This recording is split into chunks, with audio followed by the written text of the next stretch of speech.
Hello guys, welcome back to my channel. Today we are going to learn SNI mechanism.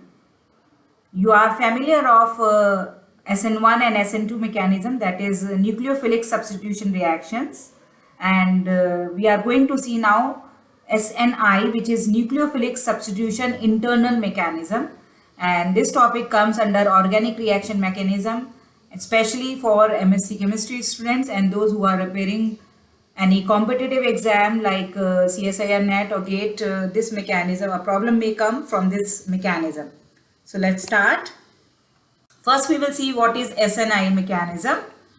So as you know, it is called substitution, nucleophilic substitution internal. Okay, so what happens here, that how you will identify that your reactant and plus your reagent, okay, will go through with this mechanism. So first thing, the part of the leaving group here must be able to attack the substrate.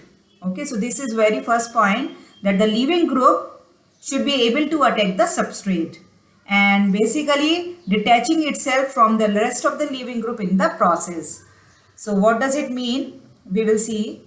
There are actually three steps. So we'll see the step 1. The mechanism goes through with 3 steps. In the first step, what happens? The formation of alkyl chlorosulfide with the retention of configuration. Okay. So why chlorosulfide? Because if your reagent is given here SOCl2, okay, so thionyl dichloride, and you have alcohol given here, okay, and we know OH is the leaving group here, and ultimately the product should have the OH is replaced, because here OH is a nucleophile, OH is replaced with Cl.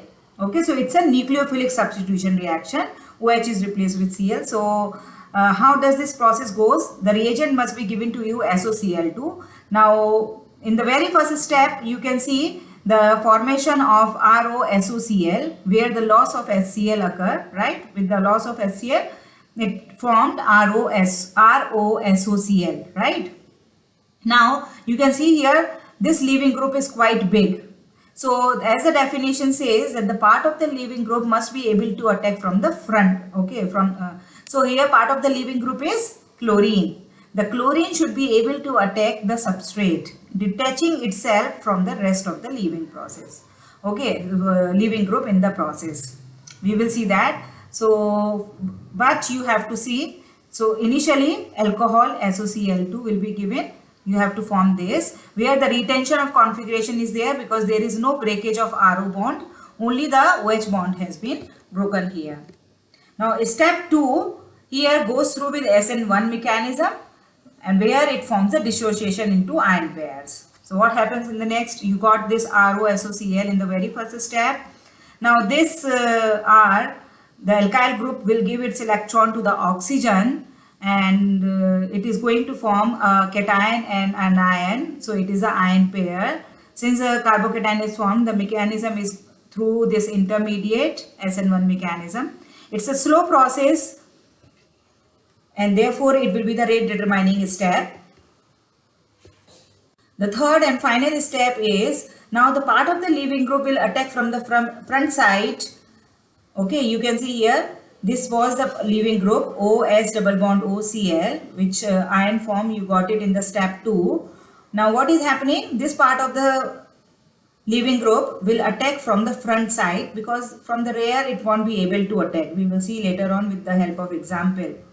Okay, so it will attack from the front side, therefore you will get the retention of configuration and detaching itself from the rest of the leaving group. Okay, so you can see the oxygen is giving its electron to this sulfur, followed by the loss of Cl. Cl is giving its electron to R.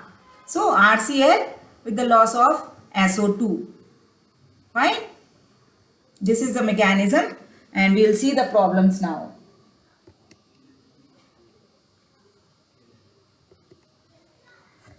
Now, if this is the problem which is given to you, predict the product and propose the mechanism. So now you can see, if this comes to you, you have to find out what should be the product here. So you have alcohol here and SOCl2 is given. So the leaving group is quite big, And since we know the mechanism, we know that the OH is going to be replaced with Cl with the retention of configuration. So it should be SNI mechanism. And we will do now all the steps. You can see this is a chiral alcohol. All the 4 different groups are present. So it is chiral, optically active. The lone pair present on the oxygen will attack on the sulfonium sulfur followed by the loss of Cl. Okay, and hydrogen will give its electron to the oxygen. So basically the loss of HCl and this OH bond is broken and a new O SOCl bond is formed. Therefore, retention of configuration. As I have mentioned here S, the configuration is S. You can see here RS nomenclature for the chiral compound. So we basically, with the help of CIP rule, we always give the numbering priority to the higher atomic number, right, or mass. Oxygen is on priority with respect to this carbon, so 1. Then comes the aromatic ring, 3rd for methyl, and 4th number is given for the hydrogen. So if you see here, if you go from oxygen to phenyl and methyl, it is clockwise rotation, right? But you can see here away from the viewer is methyl. Okay, actually the lowest group should be away from the viewer, which is hydrogen. Since it is not away from the viewer, whatever configuration you will get, you have to invert it.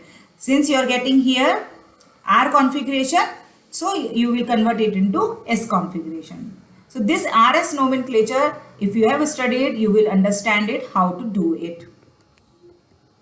In the second step, we know it is a slow SN1 mechanism with the loss of OSOCl. This is the leaving group and it is going to form a carbocation here, the ion pair, and it is the leaving group which is quite big. We know the mechanism. The lone pair on chlorine will attack from the front side to the carbon because back side it is blocked. It won't be able to attack from the rear. So the retention of the configuration you can see here. This is the same mechanism we have done.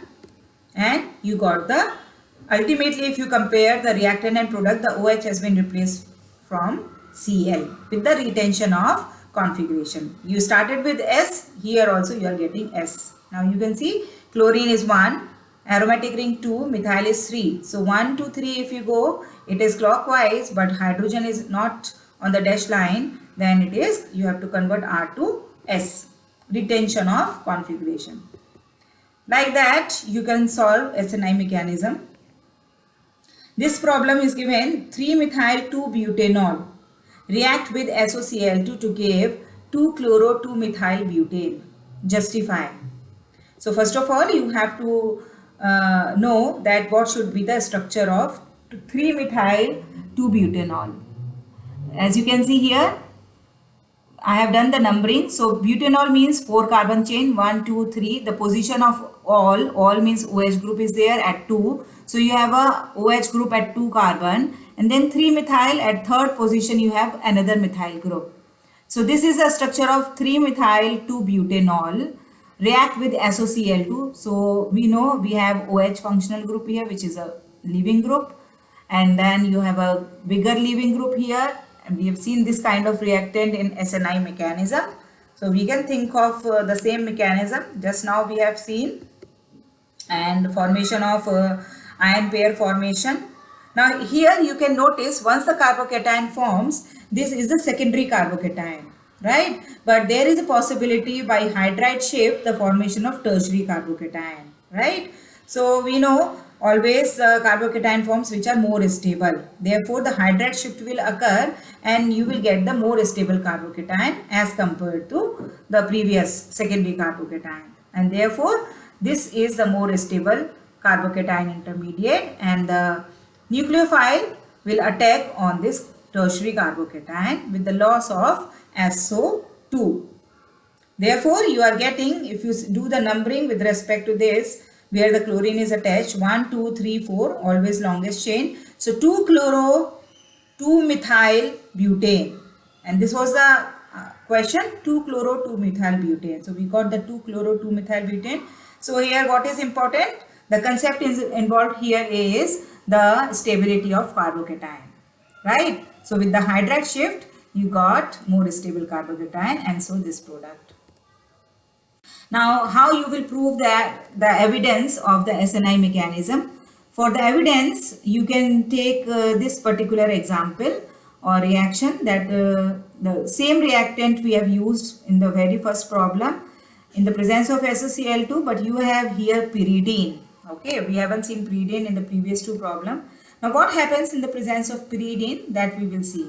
This is the same as configuration of the alcohol chiral compound, and we know it is going to form the loss of HCl and OSOCl bond, right? Now, since you have pyridine in the system, the pyridine will, the lone pair on the nitrogen will give its electron to the sulfur, followed by the release of Cl, and which will be in the form of ion, right? So nitrogen is having a positive charge, and now Cl is ionic. Earlier it was covalent nature, and now it is ionic. Therefore, the Cl minus ion is free to attack from the back side, right? From the back side. Earlier in the previous cases, this leaving group was quite big. Therefore, due to the steric crowding, it cannot attack from the back side. But now you have the Cl minus separately, it can easily attack from the back side with the loss of SO2 and pyridine. So you are getting SN2 mechanism with the inversion of configuration. If the attack is from the back side, in the previous two cases in SNI mechanism, it is front side attack, right? Therefore retention configuration. But here it is a back side attack. Therefore, it is SN2 mechanism, and you can see the transition state here. Cl minus is approaching this carbon, the chiral carbon, and therefore it came in the planar conformation. Okay, earlier it was in tetrahedral conformation. Now this planar conformation, and again with the loss of a breaking of the CO bond, okay, and formation of a S double bond O, and with the loss of SN bond. So what is happening? You are getting the, if you have started with S configuration, you are getting the inversion of configuration R here, because backside attack plus loss of SO2 and pyridine. So with this particular reaction, you prove that the evidence of the SNI mechanism, right? So I hope you understood SNI mechanism and can solve the problem comes to you. Happy learning. See you in the next video. Bye.